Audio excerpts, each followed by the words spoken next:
సుమన్ టీవీలో మీ personal and business promotions కోసం కింది నెంబర్కి కాంటాక్ట్ చేయండి.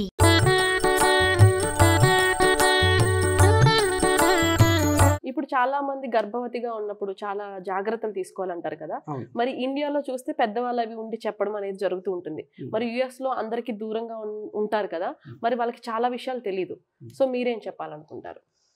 గర్భవతులు అనేసరికి ఏమవుతుందంటే 5వ నెల వరకు కూడా వాళ్ళ లోపల ఉన్నటువంటి శిశువుకి ప్రాణం అనేటువంటిది కలగదు. అది కేవలము అవయవాలు మాత్రమే వస్తుంటాయి. ఒక హృదయం లాంటి ప్రాణ స్థాయికి, అంటే ఇంకొక మనిషితో సమానమైనటువంటి శక్తి 6వ నెల నుంచి వస్తుంది. కాబట్టి 5 నెలల లోపల ఉన్న వాళ్ళు కూడా దీన్ని పాటించాలి. 6 నెలల తర్వాత తప్పకుండా పాటించాలి. అసలు 5 నెలల లోపల ఉన్న వాళ్ళు అయితే కనీసం ఇల్లు దాటి బయటకు రాకూడదు, ఇంట్లో తిరగొచ్చు అంటాం. 6 నెలలు దాటితే కనుక మంచం కూడా తీయకుండా పండుకోండి అంటాం. ఎందుకంటే ఆ లోపల ఉన్నటువంటి శిశువుకు ప్రాణం ఉంటుంది, మనకు జ్ఞానం ఉంటుంది, కానీ శిశువుకి ఇంకా జ్ఞానం ఉండదు బయటకు వస్తే. కానీ అందుచేత ఆ శిశువు యొక్క ప్రాణం అర్థం కాకుండా ఏం జరుగుతుందో అర్థం కాదు. ఆ వెలుతురుని తీసుకునే సందర్భంలో అది తప్పుగా గ్రహిస్తుంది. ఆ అవయవాలు చెడిపోయే అవకాశం ఉంటుంది జ్ఞానం లేకపోవడం చేత. కాబట్టి 6 నెలలు దాటినటువంటి వారు తప్పకుండా వాళ్ళు విశ్రాంతి తీసుకున్నట్టుగా పడుకొని ఉండడం మంచిది. నీళ్లు తప్ప ఆహారం తీసుకోకుండా ఉండడం మంచిది.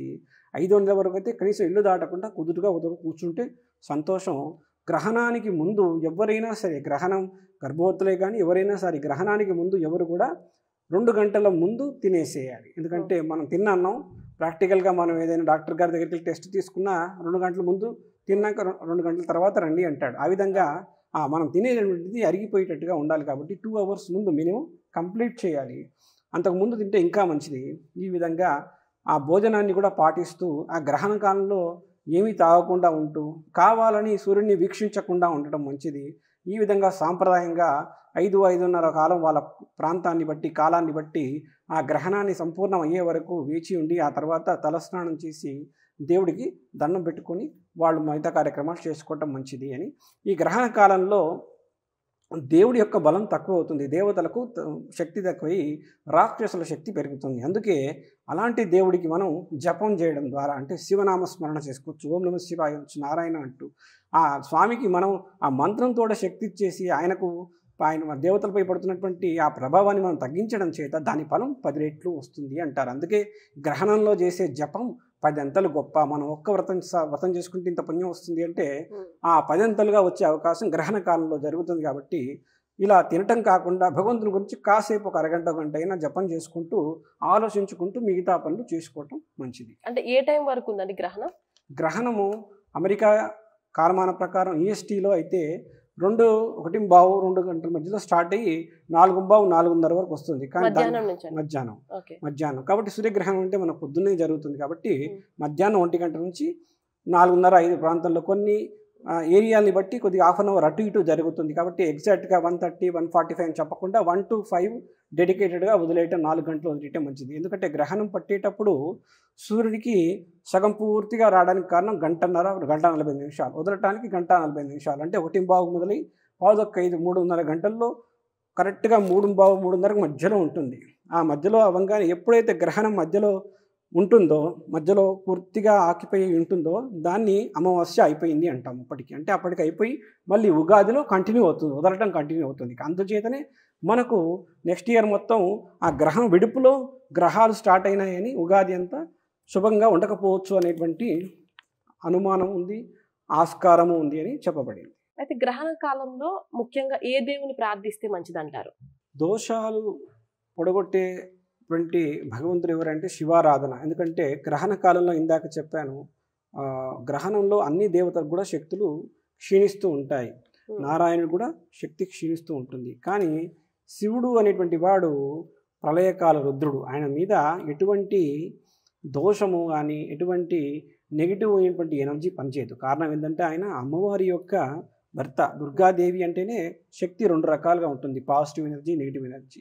అదే అమ్మవారు దుర్గాదేవి అంటే పాజిటివ్ ఎనర్జీ, కాళికాదేవి అహంకాళి అనేటువంటి నెగిటివ్ ఎనర్జీని తీసుకుంది. కాబట్టి ఆ అమ్మవారి యొక్క పతి కాబట్టి శివారాధన ఏ సమయమైనా పనికొస్తుంది. ఎందుకంటే మనం కనబడే శరీరం అంతా విష్ణువుది. అందుకే దీనికి 10 రకాల భోజనాలు, 10 రకాల వస్త్రాలు వేస్తూ ఉంటాం. శివుడి మాత్రం ఆత్మ లాంటి వాడు, అతనికి రంగు రుచి ఏముండదు, ఏది కూడా అతని మీద పనిచేయదు, ఈ ఆత్మ కనబడదు, అలాగే ఎవరు దాన్ని అడ్డుకోలేరు. అలాంటి శివతత్వం శివుడు అంటారు. అందుకే ఈ ఆత్మ శివుడి నుంచి మన లోపలికి వస్తుంది, వెళ్ళేటప్పుడు కూడా ఆయన బొమ్మ కింద నుంచి పోతుంది. శరీరం విష్ణుమూర్తికి భూమి మీదే వదిలిపోతాం, ఎందుకంటే విష్ణువు లక్ష్మి ఈ భూమి మీద ఉంటారు. అందుకే లక్ష్మీ కటాక్షం, బతికిన రోజులు సుఖంగా సంతోషంగా కటాక్షంతో విష్ణు ఆధ్వర్యంలో ఉంటాం, శివాధ్వర్యంలో వెళ్తుంటాం. కాబట్టి ఆ శివుడు కాలానికి అతీతుడు. అందుకే కాలాయ నమః అని చెప్తూ ఉంటారు మంత్రంలో. కాలానికి అతీతుడు, కాలరుద్రుడు అంటాం. కాలాన్ని దాటినవాడు, ఆయన మీద ఈ గ్రహాలు పనిచేయవు, తన ఒక్కడికి మట్టుకు. అందుచేత శివారాధన ముఖ్యం. శివారాధన చాలా విషయాల్ని కాపాడుతుంది. శని త్రయోదశి నాడు కూడా నేను చెప్పినట్టు శివుడి యొక్క బలం ఎక్కువగా ఉంటుంది.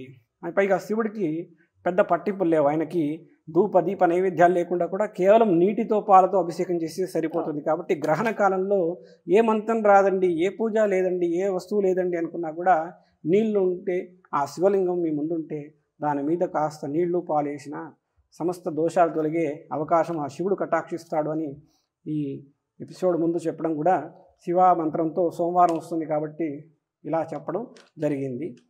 ఏ మంత్రం జపిస్తే మంచిదంటారు? శివుడి యొక్క మంత్రాలు చాలా ఉంటాయి. ఏమి అంటే మీరు మంత్రాన్ని జపించడంలో సరైన పద్ధతిలో బీజాక్షరాలు కానీ వేద మంత్రాలు కానీ చెప్పలేరు కాబట్టి శివ పంచాక్షరే గొప్ప మంత్రం, ఓం నమః శివాయ అంటాం, దానితో మొదలు పెట్టచ్చు. ఇంకా పైగా మీ గురువు ఉపదేశించిన మంత్రాలు, ఎవరికైనా గురువులు ఉంటారు, పెద్దలు ఉంటారు, తల్లిదండ్రులు ఉంటారు, వాళ్ళు ఏదైనా శివ మంత్రాలు ఉపదేశిస్తే తప్ప చేయొద్దు. కాబట్టి ఉపదేశించిన మంత్రాలను చెప్పుకోవచ్చు. ఏమీ రాని వాళ్ళు పంచాక్షరి మంత్రం ఓం నమః శివాయ అంటూ 11 నుంచి 108 సార్లు ఆ శివలింగం మీద పాలతో నీటితో అభిషేకం చేసిన ఆ శనేశ్వరుడు కూడా శాంతిస్తాడు, ఈ గ్రహదోష కూడా తొలగుతుంది. ముఖ్యంగా ఆ గ్రహణ కాలంలో చేసేటువంటి అభిషేకం చాలా గొప్పది, 1000 సార్లు చేసినటువంటి విలువతో సమానమవుతుంది.